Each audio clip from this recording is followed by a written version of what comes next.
Hello, everyone, and welcome back to another episode of Football Funded. In today's episode, we're going to be looking at the main picks for the FPL Game Week 4 captains, differentials, and key players in each position.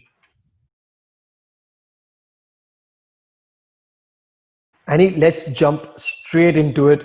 Who are your picks for goalkeeper and defense?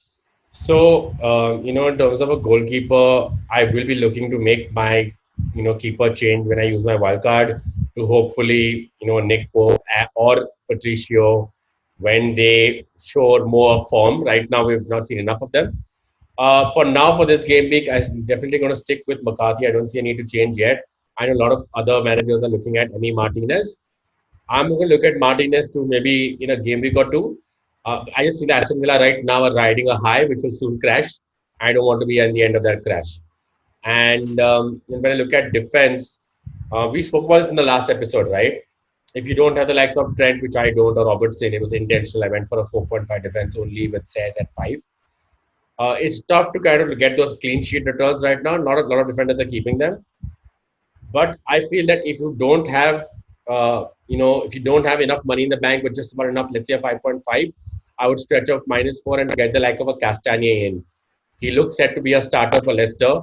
He clearly, even if not keeping clean sheets, just like the likes of Robertson and Trent, for now looks to be providing those assists, right? And that's at 5.7 for me, a whole lot cheaper than those two, which no one can afford. And Doherty has not been performing as well. He's seen a price drop there too. So I would say Castagne and McCarthy. Right, that's the pick. Martinez obviously is a great shout because Aston Villa are the only team who are keeping clean sheets so far this season, consistently at that. And he also gets in a lot of save points.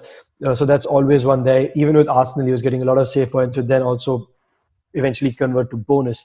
If I'm looking at defensive options, whether it's keeper or defenders this week, Arsenal and Newcastle are the team to look at for me. They're playing Sheffield and Burnley. Sheffield haven't scored this season so far. So Arsenal defense, if you have them, keep them. If you're looking to change a defender, maybe this is the time to bring in someone for what I see as guaranteed clean sheet points this week because Arsenal defense do look solid under Arteta in general.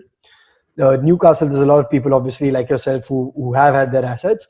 I think this is the week where that could pay off because Burnley haven't been scoring freely and they have a host of injury problems as well. So if you're looking at defense, that's the picks to look at from Annie and me. We're going to swiftly move into midfield now. My pick for midfield this week, Annie, my top pick this week is Kevin De Bruyne. Yes, City had a bad game last week, but as I said in our previous episode, I do expect them to bounce back quick.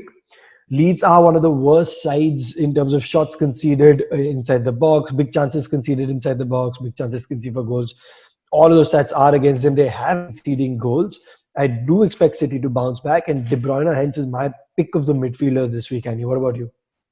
The midfielder I would really want to look at this game week is actually still going to be Mo Salah. I think there is enough in Mo Salah and the fixture. They're playing Aston Villa. I think Mane and him have started very strongly. Mane has picked up after the first game, looked a little shaky after the lockdown and after the restart to the end of last season. But I think Mane is the same Mane we saw towards the start of last season. And I think Mane in form brings out the best of Mo Salah as well. So for me, it has to be Mo Salah again. Although I might still captain the likes of Sterling or De Bruyne, I think Mo Salah could still be the standout player and I might regret captaining those two. And if someone doesn't have Salah and Mane and is looking to get in one of those two win, which one would you pick? And just before I leave that to you, I'm just going to put out an interesting stat. Then the last game, Mane had more touches in the box, more shots, all of that, which generally Salah dominates, and yet Mane takes the ball. But this time he's also getting those. Also, if you just look at the Carabao Cup game for Liverpool versus Arsenal, Salah has started, whereas Mane has been given rest. Do you think all of that need to come into this, or Salah's an easy pick for you given his set piece, and everything? Yeah, coming from the fact that the point that you made yourself in your last FPL episode when you were talking about wildcards, right? It's important to look at those penalty takers because even though the referees have now been told to be more lenient with the handball rule, it's a very grey area for referees that they're going to get blamed either way. So they rather go to the letter of the law and not mess around too much. So just for that, unfortunately, Salah, I personally, as a football fan, to just watch both of them play, I preferred Mane. I feel Mane is a powerhouse actually of that side because, like I said, he gets the best out of Salah. But on an FPL perspective, Salah just edges him out for me. All right, guys, there you go. Salah over Mane and De Bruyne has to be there. I'm just going to put another tricky question to you there. Uh, De Bruyne, would you look at any of the other options in that City midfield? Sterling, Mahrez, or De Bruyne is your pick as well? Just looking at the same discussion we had on Salah. Yeah, so the reason I think you actually got in now, that's where I feared. I got into my differential picks. So I would consider maybe doubling up here. I have Son in my team. I will be taking him out, although he might be fit in the next game week after the international break. Having a 9.0 in your team, Yeah. not play a game week when we had a very bad last game week could really see me adrift, right? And force my hand with a wild card when I still might be able to escape the wild card in game week 5. Um, I would consider the likes of Phil Foden still. I know that Foden didn't have a very good last game in particular, but where I come from is the fact that they don't have a number 9. So Sterling is going to be playing there, which means Foden himself will be pressing a lot more in the box. So chances are going to come to him if City click, right? And you yourself have said this again. Phil Foden is supposed to be David Silva's successor. I don't see why he won't be in those key areas to get those assists and those goals. He's owned by less than 10% still. And if not him, we saw the man Mahrez himself owned by less than 4% managers. He is a starter. Bernardo is not fully fit.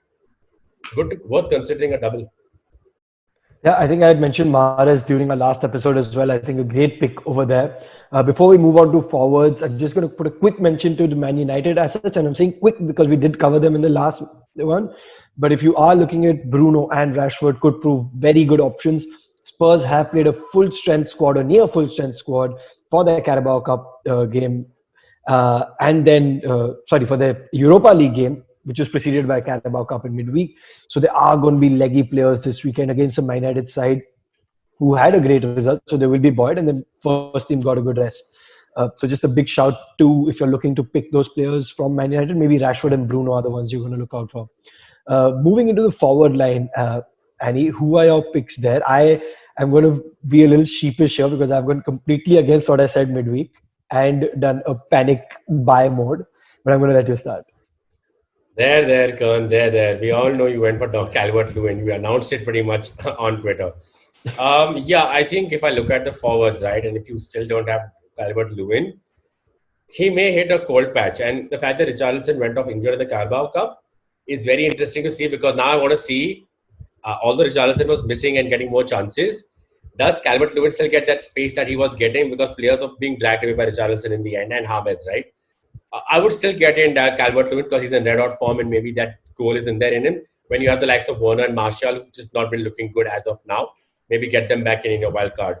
So for me, either it would be DCL or it's a coin toss between Ings and Jimenez. I'm still very confused. Ings is proven worthy. Ings gets that goal. He's got that goal even in the last game week. I look at Wolves' fixtures though, and I'm wondering when will Wolves just start ticking, and I don't want to be missing on that either. I think, just about Danny Ings. Yeah, fair one. So I was actually for the forwards, and when I'm talking about my forwards, and actually what I mentioned during defense as well, I'm going to now come into something of broader tips, right? Just to put some things out there. Now that the few games are done, we are starting to see a bit of trends of which teams are weak defensively, which are conceding more, which are keeping good clean sheets, right? So we can make our picks accordingly. And now towards the close of last season, if there's a team that plays Norwich, you pick that forward.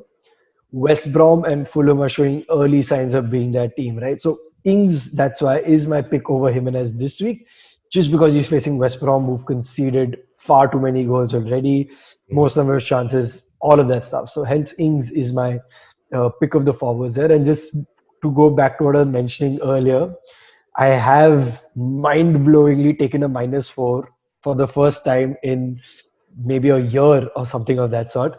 But I have removed Martial and Mitrovic and moved that to Ings and Calvert-Lewin. So my front three now: Ings, Calvert-Lewin, Timo Werner.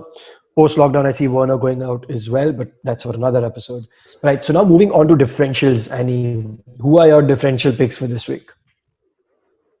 So that's where I was a little confused earlier when you kind of asked me if I would double up. But for me, if I look at differentials this week, it would still be, like I said, Phil Foden, Riyad Mahrez, one of the two City assets, both owned by under 10%, Mahrez under 4%.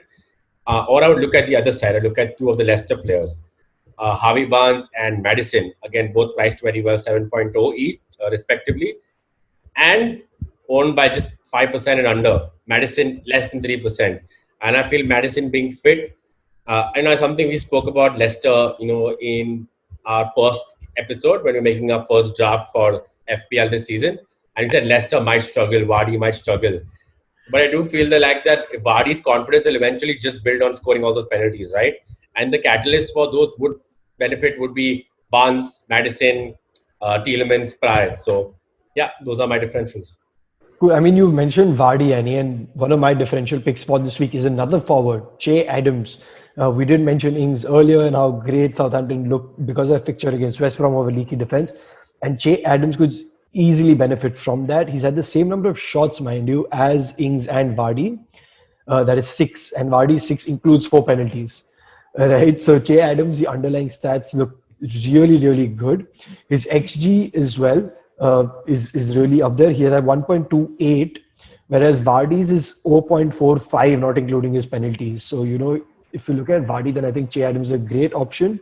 He had high ownership earlier, but currently at the time of the shooting, it's 2.4% ownership. Price has gone down to 5.9. I think that's a great pick over there as a differential. And my second differential pick, why not, is actually Maitland-Niles. He's still on only 1.7% ownership. He's at 5. He seems to be exactly. I was surprised as well. He seems to be part of a lot of Arsenal's attacks as well. Arsenal, as I said, look set to keep a clean sheet this week against a Blades frontline that's struggling to score. So that's my second differential option for this week. And now we shall move on to captains. Annie, who is your captain pick for this week? I said this earlier already. I may regret not captaining Salah, but my gut tells me to go for a City player. So I have Sterling in my side, not KDB. So I'll be going for Sterling, or maybe take a bigger punt than that and go for one of the other players I get in, if that is Mahrez or Foden. Yeah, well, my captain is going to be De Bruyne. I think that looks like the most popular captain pick this week across the FPL communities that I've been reading everywhere. So that's my first pick. My second differential pick, why not look at a Calvert-Lewin or Ings if you want a differential captain option, right? Great form, great fixture, could easily give that. So if you want to have a different captain, if you're already wanting to go make some bold captain moves early on in your mini leagues, those two could be ones to pick for. Any last messages for FPL managers going into game week 4? Just keep in mind that the international break is around the corner. If you do feel that you absolutely cannot, make it to the next game week without using a wild card, I would still say take a -8 instead. You can maybe recover that by using a wild card in the coming game weeks. And now is the time to do it. It'd still be better now to do it now than maybe, game week 10, 11, 12. And don't go for too many punts if you do that as well. I would still say get in a solid player and maybe one punt. Don't take in too many punts. That might just make it very detrimental. So yeah. Yeah, well, it's only been 3 game week, guys. I myself have not been doing as well as I'd hoped to, but there's 35 weeks ahead. Do not panic. Do not take those punts. Just use your brains. Look at the stats. Keep watching our videos, and we will keep giving you the best information there is, the best picks out there for your FPL teams. Stay tuned. Hit subscribe, hit like, hit comment. Send us your team. Send us your questions, and we'll be happy to answer it. Best of luck for this FPL game week, and see you next week. See you guys.